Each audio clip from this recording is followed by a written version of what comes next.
Friends, have you ever thought that the search for a treasure could change a person's entire life? Today, I am going to tell you such a story, one that will truly make you think. And don't forget to tell me in the comments, if you ever got the chance, would you leave everything behind to search for treasure? My name is Thomas, and I live in Uganda. This story is from the year 1905. It is the story of Mr. Jack, also known as the Ocean Man. So friends, let's begin this fascinating journey. My name is Jack. I am a Brazilian. When I was just 5 years old, my parents passed away. I was the eldest son in the family, and I had a younger brother too. From a very young age, I spent my days in extreme poverty. Being the eldest, the entire responsibility of the house was on me. I always loved the sea and voyages, and there was one such voyage that completely changed my life. The salty air of the ocean and the roar of the waves echoed through a dark room in Port Royal. The sailor Tom, winking with his one eye, said, "Do you think you will be able to find the hidden treasure of Alexander Island?" I looked at him angrily and replied, "After leaving everything behind and preparing so much for this expedition, do you really think I'll return empty-handed? Of course, I will find it. It had taken us a long time to begin this journey, and today you're doubting it?" Tom shook his head and silently began the voyage. My dream had always been that one day I would discover a great treasure. I had a map of that island, and I showed it to my 15 companions who were ready to help me in this hunt. The map described a terrifying route, crossing sea storms and jagged rocks, leading to an island shaped like a skull. My 15 brave friends fixed their eyes upon the dream of treasure. That day we celebrated with joy and merriment. As evening fell, I, as always, stood on the balcony with a glass of wine in my hand, listening to the hush of the waves. Long waves came rushing toward me, and as they passed, cool drops splashed against me. That day, I felt a strange restlessness. Memories of my past and of those I had left behind began haunting me in an unusual way. I quickly returned to my cabin and reminded everyone to prepare for the voyage. Slowly, everyone began their work. At 7 p.m., we set sail. As soon as we left the port, an unusual happiness lit up everyone's faces. Some were loading their guns with bullets. Others were swaying with wine glasses in hand, lost in their own cheer.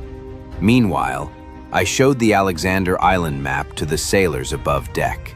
By around 9 p.m., my head began to feel heavy, so I went out to the balcony for some fresh air.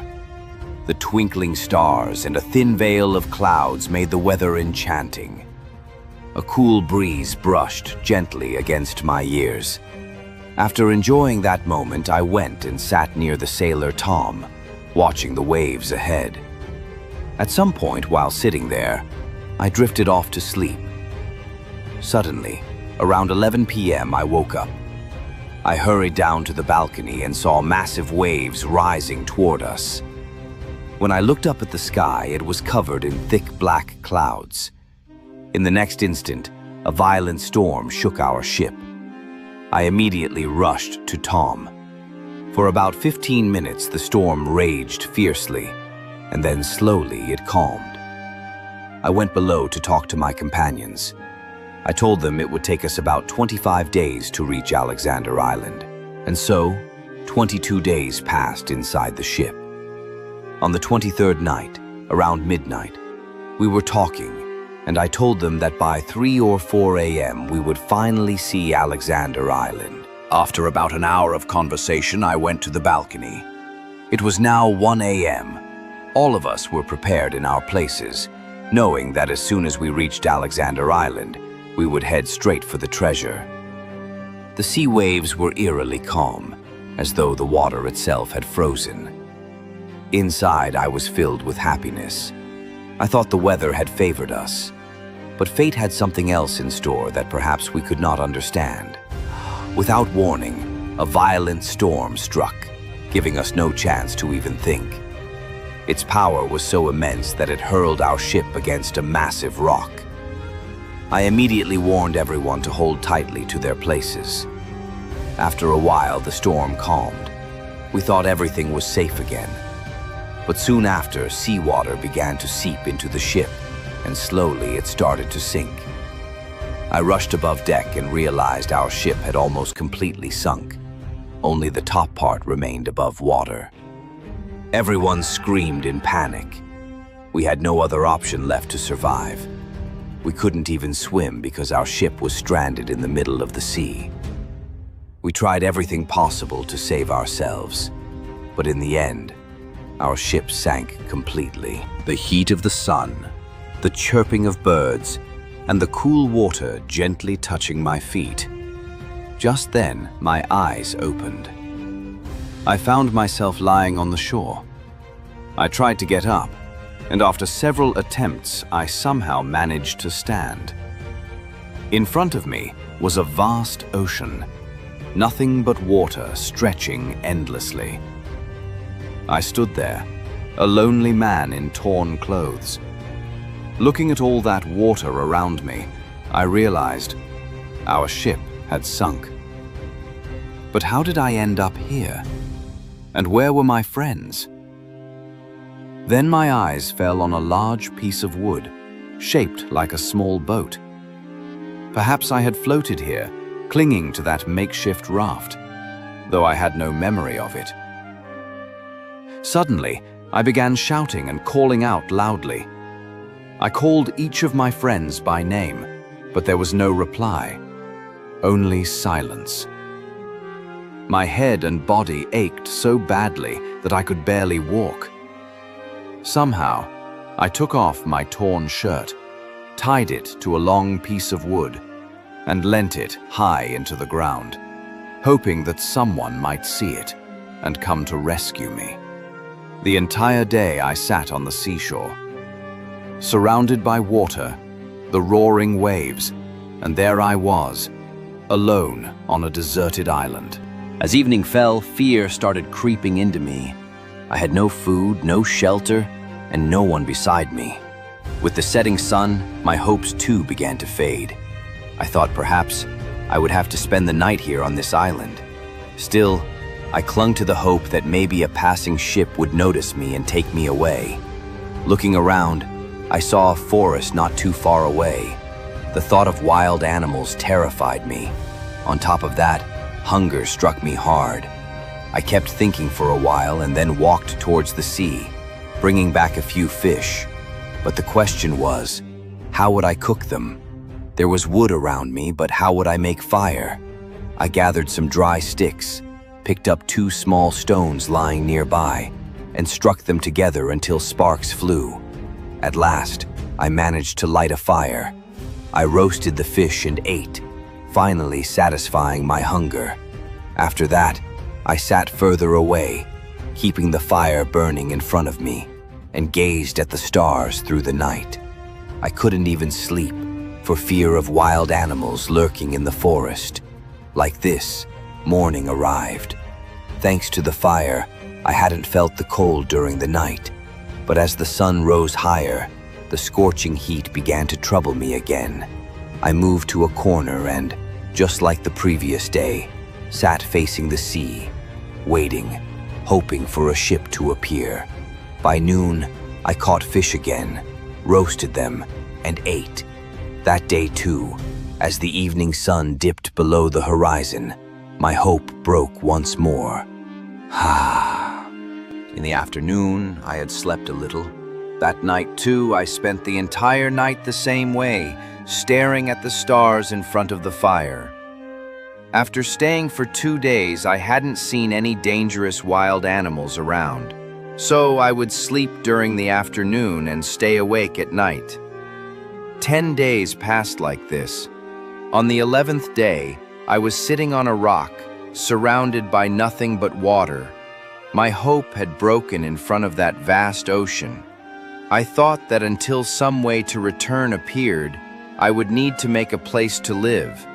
Then I moved a little further. I didn't have a watch, but I could estimate the time. It was around 11 in the morning when I started heading into the forest. I gathered strong pieces of wood. It took me the whole day to complete this task. As night approached, I lit a fire. Looking at the wood, I thought that tomorrow, with the help of this wood, I would somehow build a small house. Then I spent the entire night thinking about how I would build the house.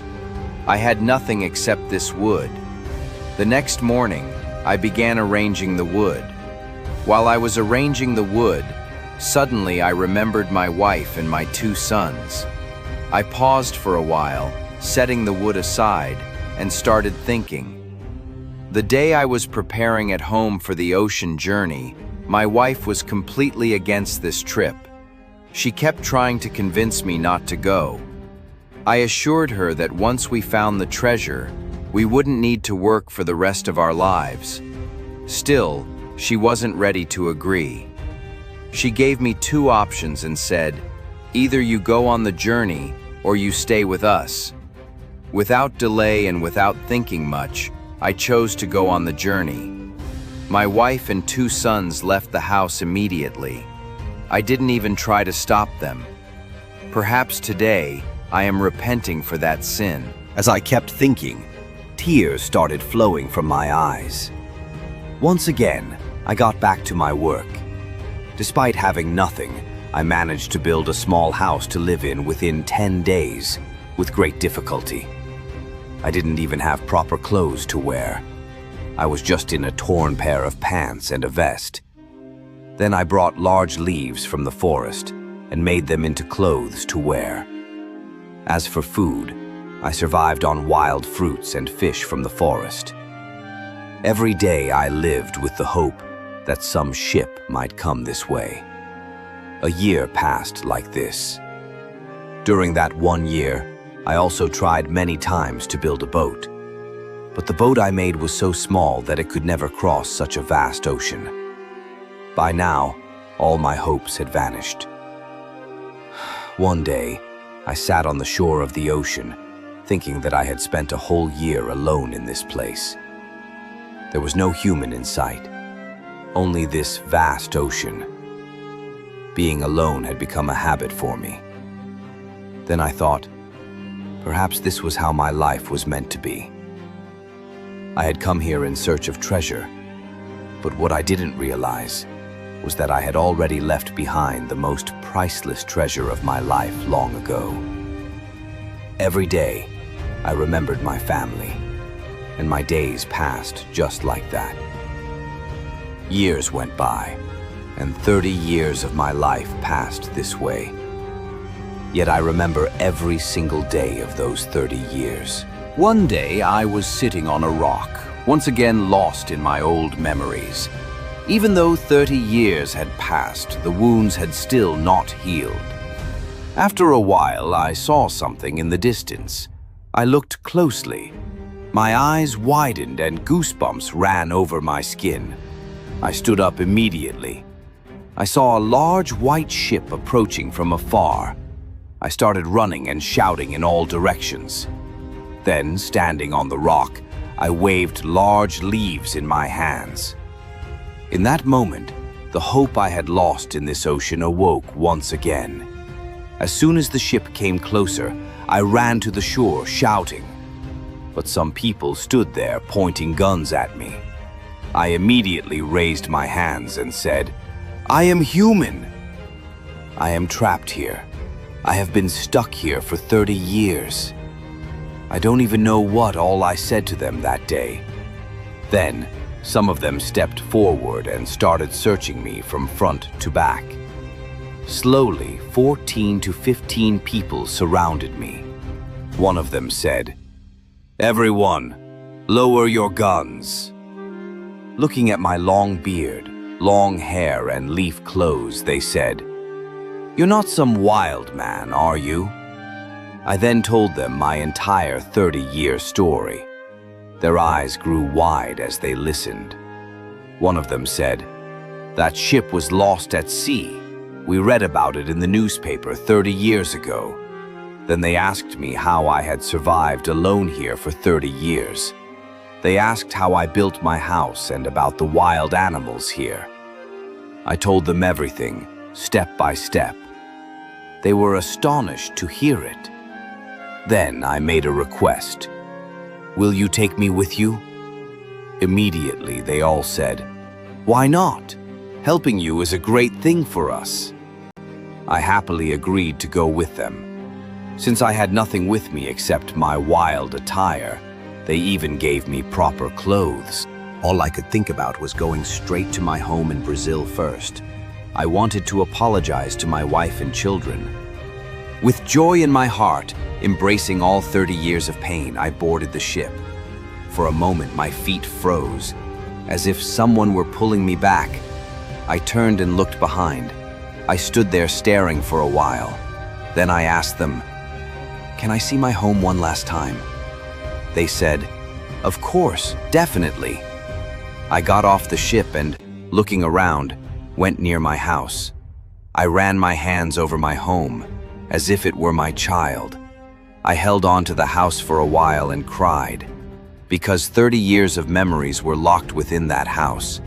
The forests, the ocean, the wind, and the surrounding environment had kept me alive all those years. I would always be grateful to this place. Then, bidding farewell to this place forever, I moved toward the ship. Sitting on the ship after 30 years and seeing the waves again was a completely new experience for me. Throughout the journey, we kept talking. They asked me many questions, and I shared my story. They told me that I could stay in their homes. Hearing this made me incredibly happy because, after 30 years, a stranger was willing to give me a place in their home. It felt as if, for the past 30 years, that place had given a home to a stranger like me. And now, after 30 years, someone else was ready to do the same. After all the conversations, I went to the balcony. Once again, memories from 30 years ago came flooding back. I remembered standing on the balcony back then, and how our ship had sunk before my eyes. I quickly went inside and did not go back to the balcony. 30 days later, we reached Uganda. It was 7 in the morning when we disembarked. Seeing people all around felt strange to me. Everyone insisted on taking me to their homes. I requested them to first allow me to meet my wife and children. I had spent 30 years thinking about them. Hearing this, everyone became emotional. They agreed and said, "Okay, you can go to your home first, but there is one thing you must accept." Then one of them handed me a bag and said, "We have collected some money together to give you. With this, you can reach Brazil comfortably." As soon as they placed the bag in my hands, I held their hands and cried uncontrollably. They tried to console me, and then they accompanied me to the ship bound for Brazil. Bidding farewell to them, I left Uganda. On the way, I kept thinking about how I had originally set out for treasure. But even now, I was living thanks to the help of strangers. I also kept thinking about my wife. Would she forgive me? Would my children recognize me? Lost in these thoughts, I finally reached Brazil. When I arrived, the old Brazil I remembered was no longer the same. I kept asking people for directions to my home. When I reached my village, at first no one recognized me. There were new shops, new people. Seeing my long beard and long hair, no one recognized me. My first desire was to meet my wife and children. I asked for directions and finally reached my home. My house was still the same, unchanged, except the paint had faded. The flower garden was gone, and the white gate no longer existed. Instead, there was a large iron gate with a lock. I then went to my younger brother's house nearby. As I entered through the gate, I called out, "Is anyone there?" My brother came. Seeing him, I cried uncontrollably and said, "I am Jack." At first he was scared. Then he came close hugged me tightly, and we both cried together. He held me from all sides and said, "Brother, you're alive." "Is this not a dream?" I replied. "Yes, I am alive." Then I asked about my wife and children. At that moment, everyone in the house came outside. No one recognized me. Everyone had grown older. Even the one I had seen as the youngest was now taller than me. My brother then took me inside. I asked again about my wife and children. Everyone looked at each other in silence. Then my brother took a deep breath and said, "Brother, 5 years after you left, your wife passed away." Hearing this, the ground seemed to slip from beneath my feet. My brother continued, "The children grew up with me, and both of them eventually left this place and moved to Russia." I couldn't hold back my tears. The very ones I had come here for were no longer here. Then everyone comforted me and said, "What happened was beyond our control. Now that you have returned after so many years, start a new life for yourself." I then asked my brother about the whereabouts of my children. My brother asked me where I had been all these years. I told him the whole story of the past 30 years, and everyone was astonished. Everyone had thought I was dead. Without any delay, I immediately decided to go to Russia. Everyone tried hard to stop me. They said, "Rest here for a few days, then go to Russia." But the pain of wanting to meet my children was so strong that I left for Russia that very day.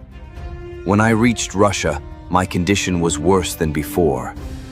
After asking for directions everywhere, I finally reached the house. As soon as I entered through the gate, I called out. A tall boy came out. The face was the same, the innocence the same, only taller. I said, "You are Kevin, right?" He asked, "Who are you?" At that moment, my younger son, Harry, appeared.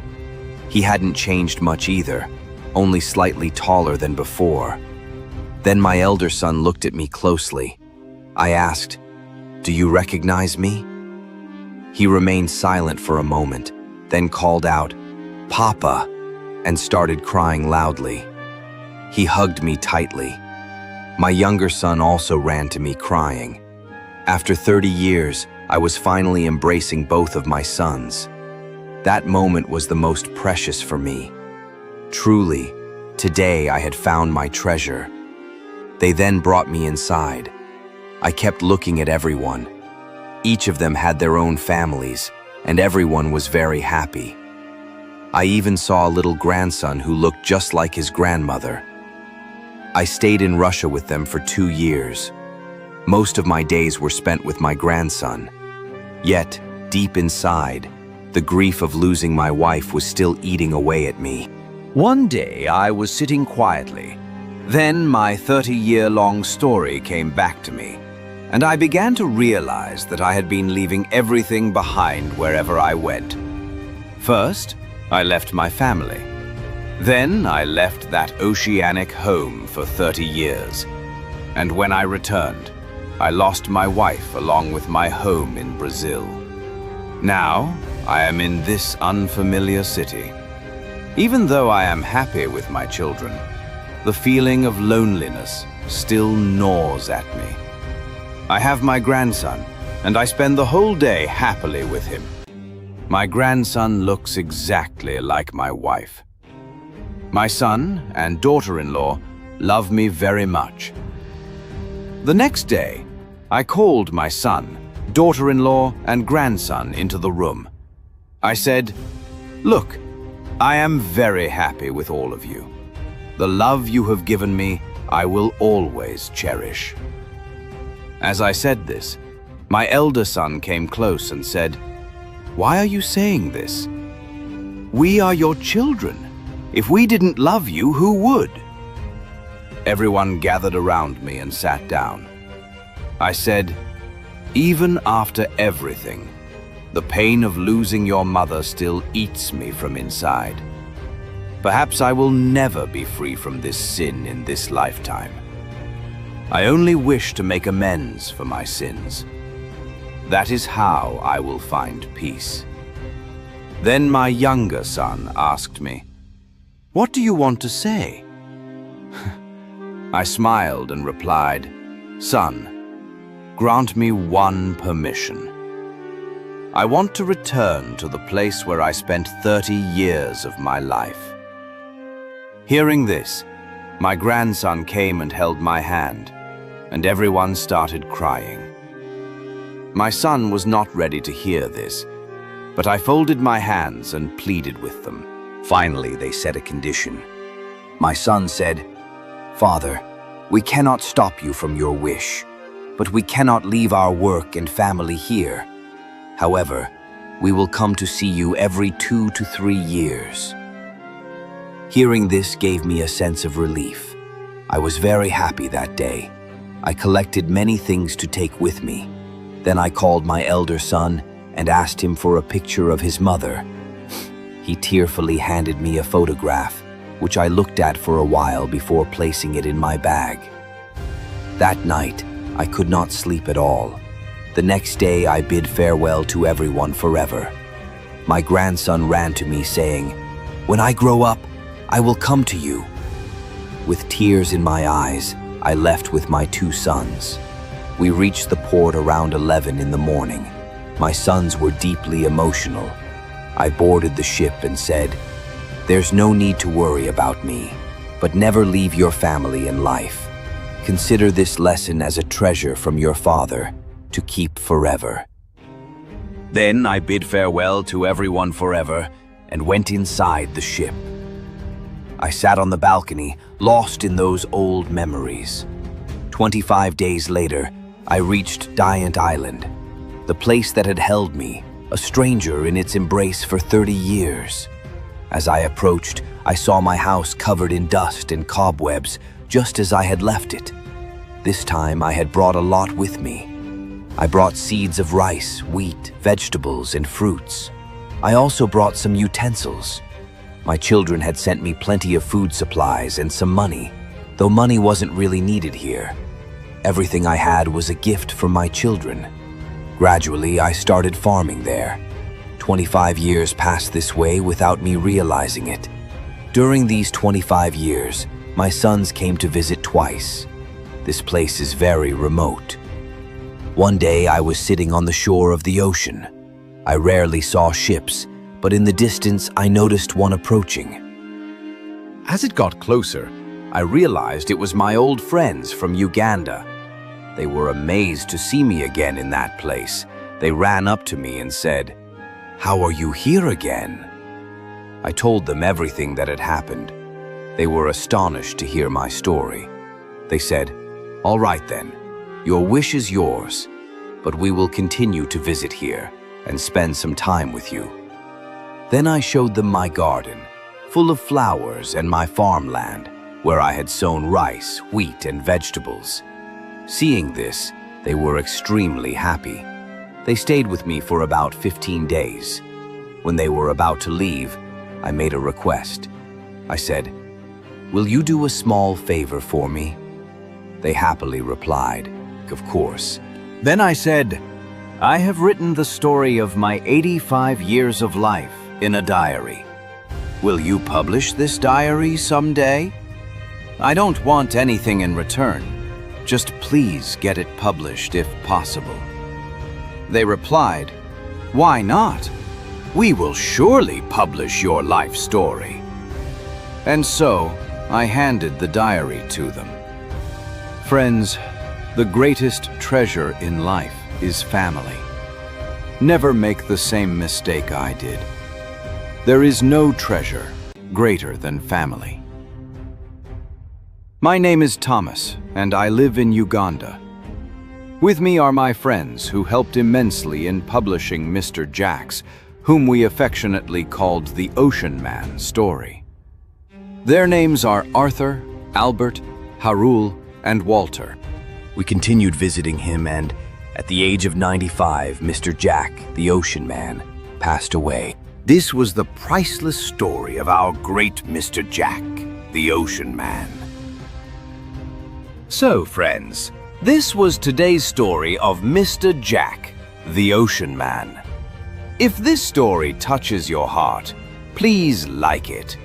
If you find it interesting, share it. Your comments are our strength. Do share your opinion and don't forget to subscribe to the channel for more such stories. Until the next story, remember, every story brings a lesson with it. Goodbye for today, and we'll meet again with another story